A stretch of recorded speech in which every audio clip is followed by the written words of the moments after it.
I became really interested in how history was told to a general public, and I wanted to bring stories of the past more alive and make them less academic, but rigorously sort of researched, and work with curators and all sorts of other experts outside my field so that we would come up with ways of integrating those stories in a more natural way rather than just having standalone exhibitions. I'm really interested in marginalised histories. I've worked a lot with prison museums, also worked a lot with convents and the role of women religious, particularly in Ireland. I've worked with fortresses, so people go to see the prison, they go to see the former fortress. There's an authenticity, I think, about being in the place, a little bit like this Benedictine monastery, that you're in the place where people lived, where people died, where action took place, and that makes it a much more immersive experience. All the museums have won awards. One of them won the Council of Europe Museum Award for 2022, so there's been really positive feedback. There have been a number of books published about these projects,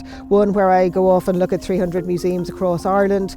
We've also published a number of open access guides for people thinking of trying to set up their own museums, and there's also been a lot of employment, so a number of the museums I've worked at didn't exist before. So it's positive both from sort of practitioners' perspectives, from the experts looking at how museums are run, but also from those who actually visit them.